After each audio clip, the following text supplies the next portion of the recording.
Buenas, señores, bienvenidos al canal Al 24 News. Vamos con los principales titulares. Nuevo día sangriento en Gaza en violación al cese al fuego mientras inician las negociaciones entre Hamas y la entidad para la segunda fase del alto al fuego. La relatora especial de la ONU sobre derechos humanos en los territorios palestinos ocupados declara que Israel está atacando al pueblo palestino en un proceso de genocidio en todos los territorios palestinos ocupados desde 1967. Irán rechaza toda negociación sobre el expediente nuclear con Estados Unidos.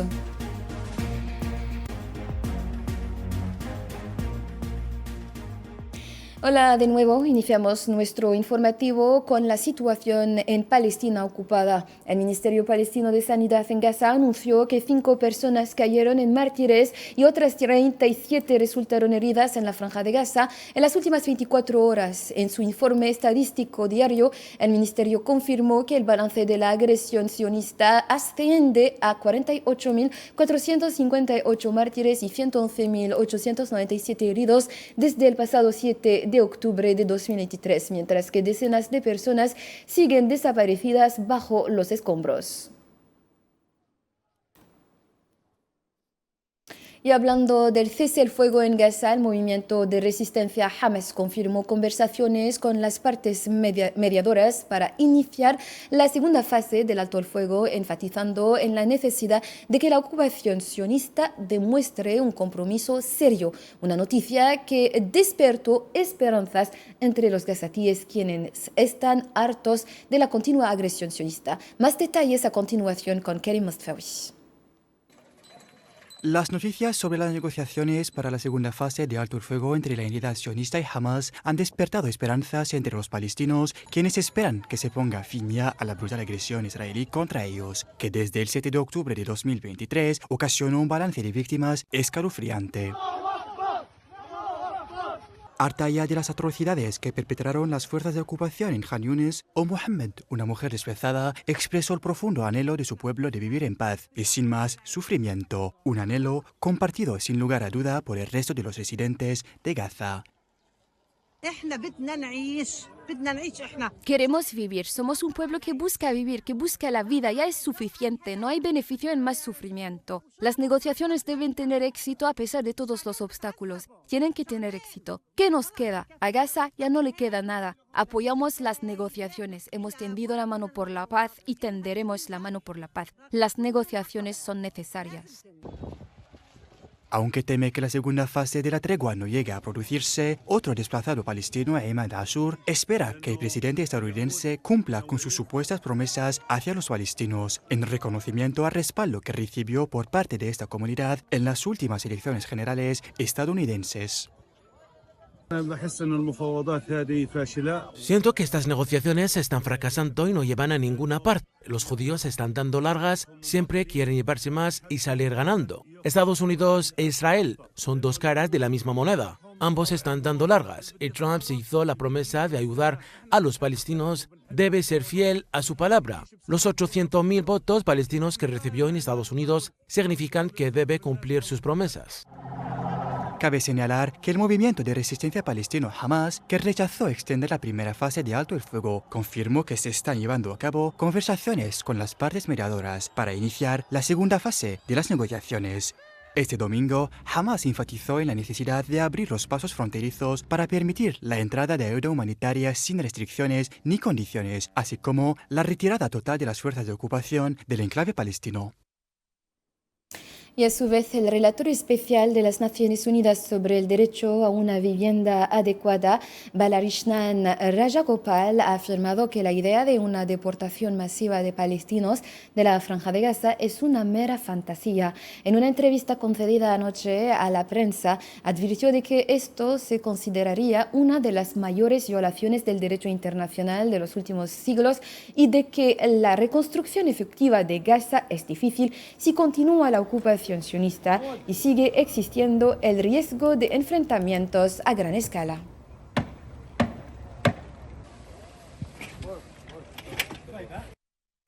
En el resto de Palestina, el ejército de ocupación israelí continúa su ofensiva sobre la ciudad de Tulkarem y su campo de refugiados por 42º día consecutivo y sobre el campo de Nur Shems por 29º día, intensificando su asedio, los desalojos forzosos y la destrucción de viviendas.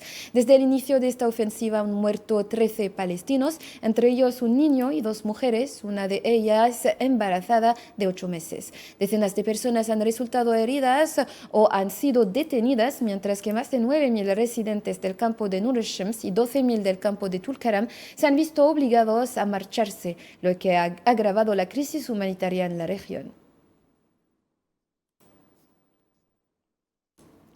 Siempre en Cisjordania ocupada, la entidad sionista emitió órdenes de detención contra 28 personas de las gobernaciones ocupadas de Cisjordania basadas en decisiones administrativas o en acusaciones de su intención de cometer actos ilegales. Según una declaración conjunta de la Autoridad de Asuntos de Presos y Liberados y el Club de Presos Palestinos, las órdenes de detención sionistas variaron de nuevas a renovadas y la duración de la detención oscilará entre 2 y 6 meses.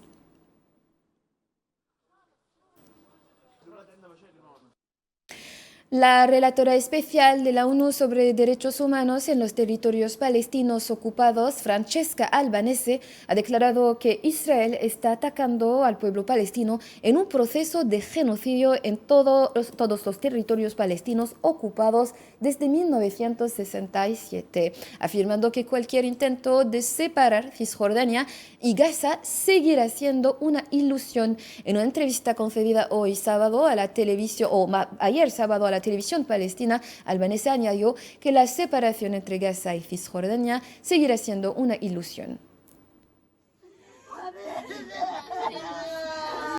La separación entre Gaza y Cisjordania seguirá siendo una ilusión. Israel está trabajando para dividir la tierra y al pueblo palestino de tal manera que parezca que Gaza y Cisjordania están separadas, pero esta no es la realidad. Israel está atacando a los palestinos como pueblo, y esto es lo que caracteriza el delito de genocidio. El genocidio que Israel inició en Gaza se ha extendido ahora a Cisjordania, donde los palestinos se enfrentan al mismo peligro. Sobre la situación en el Líbano, 3 libaneses, entre ellos un soldado, resultaron heridos este domingo por balas de la ocupación sionista, según informó la agencia libanesa de noticias. La misma fuente del ejército libanés añadió que el tiroteo se efectuó en la localidad de Kafr Kila, en el distrito de Marjayun, en la gobernación de Nabatie.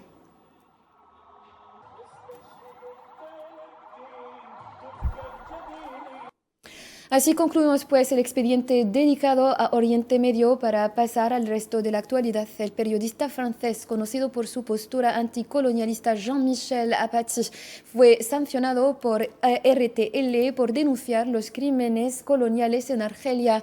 El periodista, objeto de varias denuncias ante el organismo regulador del sector audiovisual francés Arcom por haber comparado los crímenes coloniales en Argelia con los crímenes cometidos por los nazis en Francia y que fue suspendido entonces de la radio RTL durante una semana. Ha declarado en las redes sociales que no volverá a la emisora. Y un nuevo documental ha revelado el uso de armas químicas por parte de Francia durante su ocupación de Argelia, arrojando luz sobre un oscuro capítulo del colonialismo francés en la región. Comentario de Belkacem Feidaishawi. Un nuevo capítulo de los crímenes del colonialismo francés en Argelia bajo la lupa, a través de un documental a la cineasta francesa Claire Billet titulado Argelia, Unidades de Armas Especiales. Saca a la luz una de las estrategias más atroces empleadas por Francia para exterminar a los argelinos durante la Guerra de Liberación Nacional, usando armas químicas tóxicas para eliminar a los combatientes en sus refugios en las cuevas. A través del análisis de documentos históricos y testimonios de soldados franceses sobrevivientes argelinos y basándose en las investigaciones del historiador Christophe Lafaye, la cineasta francesa reveló detalles impactantes sobre el contexto y la magnitud de esta guerra química, desvelando cómo las autoridades francesas de la época ordenaron el uso y la experimentación masiva de gases letales para acabar con los combatientes argelinos, a pesar de que Francia había sido uno de los primeros países en firmar el tratado que prohíbe estas armas. El documental también rastrea el origen de esta operación, señalando que en diciembre de 1956 Francia creó una unidad de armas especiales dedicada a realizar pruebas para determinar qué producto utilizar en cada situación específica, además de establecer los métodos de aplicación y seleccionar al personal encargado de ejecutar estas operaciones. El número de unidades asignadas alcanzó aproximadamente 100 en todo el territorio argelino. Según el historiador Christophe Lafaye, se llevaron a cabo entre 8.000 y 10.000 ataques con gas tóxico durante la guerra. 440 de ellos fueron documentados. El documental también recoge los testimonios de supervivientes argelinos de la masacre de Garbenchatoh en el Aurás, que fue bombardeado con gas el 22 de marzo de 1959, mientras en su interior había alrededor de 150 habitantes de la región. Lo que reveló el documental no es más que una gota en el océano de los crímenes del colonizador francés, que perfeccionó el arte de matar y exterminar a los argelinos con diversas armas letales y prohibidas a nivel internacional en un intento de sofocar la resistencia y afianzar su control sobre el país. En la actualidad presidencial, el presidente de la República, comandante supremo de las Fuerzas Armadas y ministro de Defensa Nacional, Abdelmajid Tebboune, presidió este domingo una reunión del Consejo de Ministros dedicada a la presentación de informes sobre varios sectores, según un comunicado de la Presidencia de la República. Y según la misma fuente, la reunión estaba dedicada a la presentación de informes sobre el estado de avance del tramo de la línea ferroviaria Garjbilet-Bachar, los estudios preliminares de los proyectos ferroviarios Al-Ghawat-Tamanghasset y Al-Mni'a-Timimun-Adrar, así como el examen de la posible importación de ganado en previsión de la celebración de Eid al-Adha.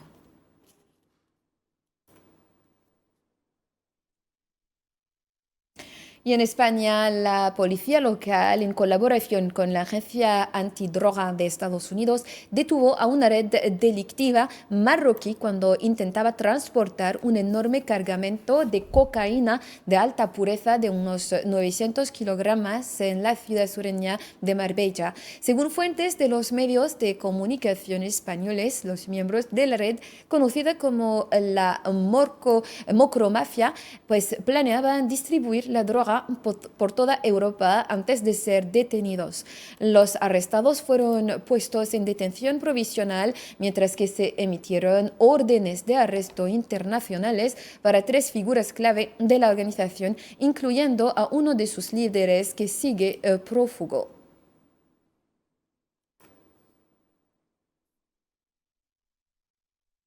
En la actualidad de esta noche figura también el expediente nuclear iraní. El líder supremo de Irán, Ali Khamenei, rechazó firmemente ayer las presiones externas para negociar sobre su programa nuclear después de que el presidente de Estados Unidos, Donald Trump, exigiera negociaciones y amenazara con una acción militar contra Irán en caso contrario un día antes. En un discurso televisado, el líder supremo iraní acusó a ciertas naciones poderosas de utilizar las negociaciones como un medio para imponer su voluntad a Irán en lugar de buscar soluciones genuinas.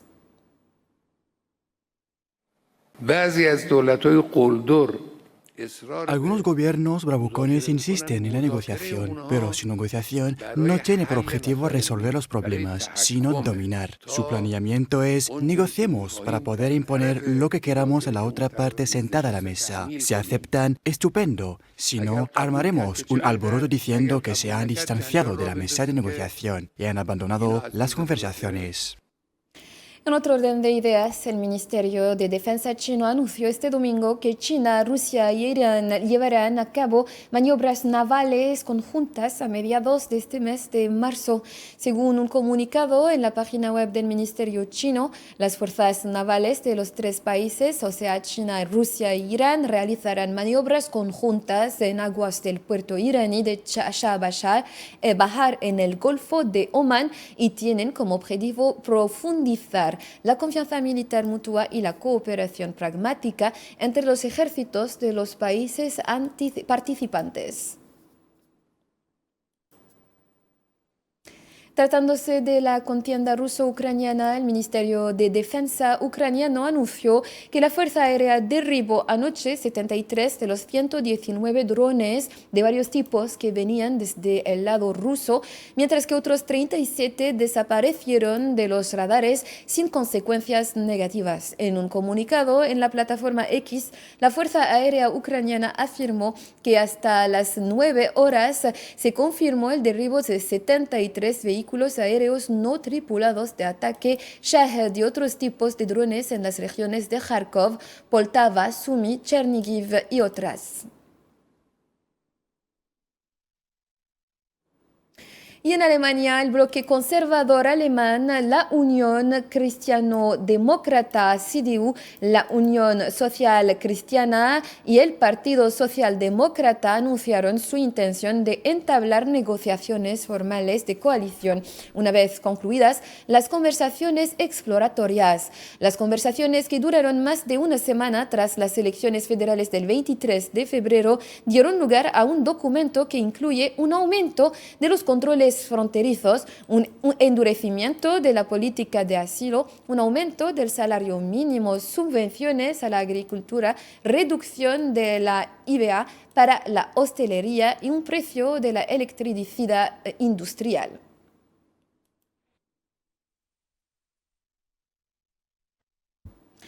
La presidenta de la Comisión Europea, Ursula von der Leyen, declaró en ocasión de un encuentro con periodistas en Bruselas, antes de que se cumplan este martes 100 días de su segundo mandato al frente de la Comisión, que era importante seguir trabajando juntos con Estados Unidos y encontrar soluciones a cualquier diferencia política o de opinión.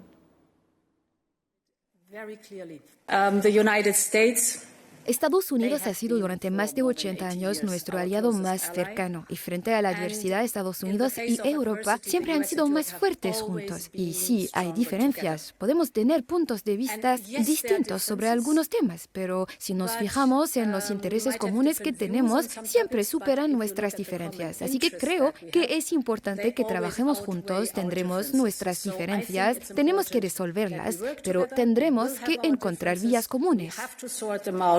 But we will have to find common avenues. Tal como lo sabemos, el presidente estadounidense puso en marcha sus amenazas arancelarias contra Canadá, México y China. Europa es la próxima a la que impondrá aranceles. La agresiva política arancelaria del presidente estadounidense en todo el mundo tendrá importantes repercusiones y obstaculizará el crecimiento económico mundial. Detalles en este comentario de Belkacem Feidaishawi. La nueva política arancelaria de Estados Unidos sigue dominando la actualidad. Su forma de verdadera guerra comercial librada por el país del tío Sam, y Europa no está a salvo. El 26 de febrero pasado, el presidente estadounidense Donald Trump anunció aranceles del 25% de las importaciones europeas, incluidos automóviles y otros bienes. La Comisión Europea respondió ese mismo día que la Unión Europea reaccionaría firme e inmediatamente contra las barreras injustificadas al comercio libre y justo, incluso cuando los aranceles se utilizan para desafiar políticas legales y no discriminatorias. Félix Valdivieso, profesor de la Business School, afirmó que la imposición de los aranceles por parte de Estados Unidos provocará probablemente represalias por parte de otros países, lo que intensificará un conflicto comercial que podría frenar la economía estadounidense y mundial. ¿Cuál es el problema? El problema es que si cada uno hace lo que están haciendo, es una escala que va subiendo y eso va a repercutir en lo que decía antes, inflación, en crisis económica, posiblemente una reducción del crecimiento económico. El miércoles, el presidente del gobierno español, Pedro Sánchez, pidió proteger a Europa de aranceles injustos y defendió el sistema multilateral de comercio internacional. Valdivieso señaló que a pesar de los esfuerzos de la Unión Europea por responder a un conflicto comercial, será perjudicial para todos los implicados. Bueno, en cuanto a la Comunidad Europea, me gustaría pensar que la Comunidad Europea está preparada como español y europeo. No lo sé si lo está, pero desde luego va a tener que adoptar una serie de medidas. Desgraciadamente las medidas irán en ese mismo sentido de imponer aranceles a los productos americanos, lo que va a repercutir inmediatamente en todas las sociedades de los países europeos. ¿Cómo? En precios más caros, así que la vida se nos va a hacer más difícil. Los nuevos aranceles del 25% del presidente de Estados Unidos, Donald Trump, sobre las importaciones de México y Canadá entraron en vigor el martes pasado, junto con la duplicación de los aranceles sobre los productos chinos del 20%, desatando guerras comerciales que podrían golpear el crecimiento económico y elevar los precios para los estadounidenses que aún se resienten de años de alta inflación.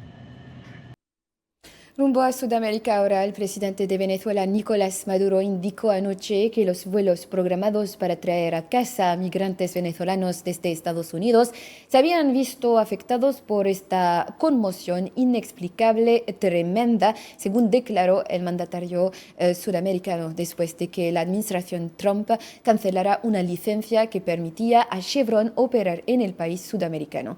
En un acto celebrado en Caracas con motivo del Día Internacional de la Mujer, el presidente venezolano afirmó que las comunicaciones entre ambos países se habían visto dañadas y los vuelos afectados. Producto de las sanciones, porque yo me quería traer a todos los venezolanos que tienen presos y perseguidos allá injustamente, solo por ser migrante. Ser migrante no es un delito. Debe cesar en Estados Unidos la persecución contra los migrantes, porque los migrantes tienen dignidad, tienen familia y merecen respeto humano. Debe respetarse los derechos humanos de los migrantes.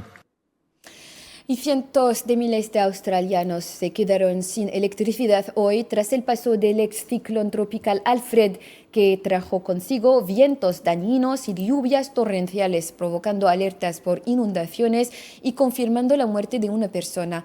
Unas 316.540 personas se quedaron sin electricidad en el sureste de Queensland, donde la ciudad de Gold Coast fue la zona más afectada, con más de 112.000 personas sin electricidad debido a la tormenta, según informó la distribuidora de energía Energex en un comunicado.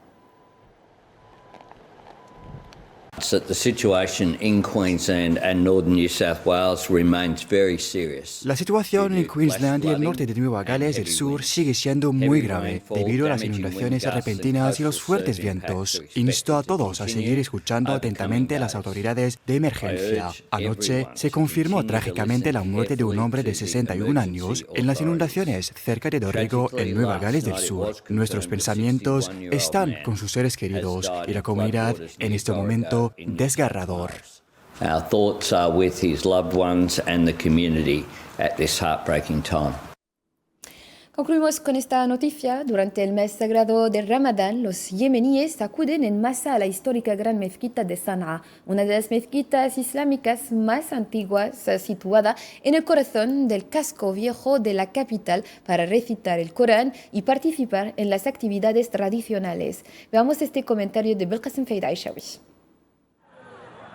Cada año, durante el sagrado mes de Ramadán, la gran mezquita de Sanaa recibe a miles de yemeníes. Este lugar emblemático se convierte en un verdadero centro espiritual, donde los creyentes fortalecen su fe y cumplen con sus deberes en un ambiente de comunidad y devoción.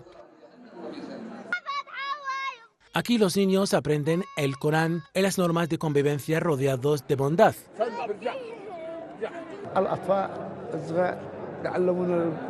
Aquí los niños pequeños aprenden el Corán, aprenden ortografía y aritmética. Los voluntarios de la mezquita prestan un buen servicio porque aman obedecer a Dios y agradarle. Aquí todos nos queremos. Quien entra en la mezquita encuentra su lugar entre nosotros. Aquí hay compasión, fe y amor.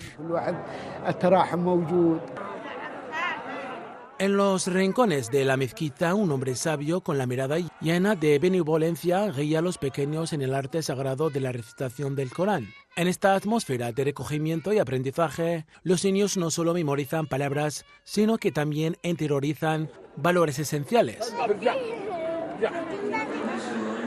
Por su parte, los ancianos impregnados de sabiduría se sumergen en la lectura del Corán, cuyas letras de gran tamaño y trazadas con esmero les permiten leer los versículos con facilidad.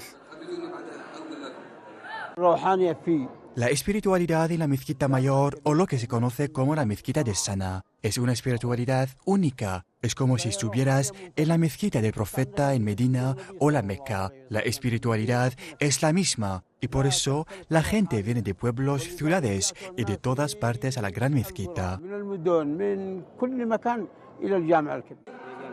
El col, más allá de su función estética, es también un símbolo de pureza y belleza en la cultura yemení. A través de este gesto, los hombres buscan honrar una tradición, un vínculo con su herencia cultural y espiritual. Es en la gran mezquita de Sana donde estos legados y tradiciones se manifiestan plenamente, resaltando la profundidad espiritual del mes sagrado del Ramadán. Señoras y señores, con esta noticia pues concluimos nuestra edición de esta noche. Gracias por su atención. Un saludo.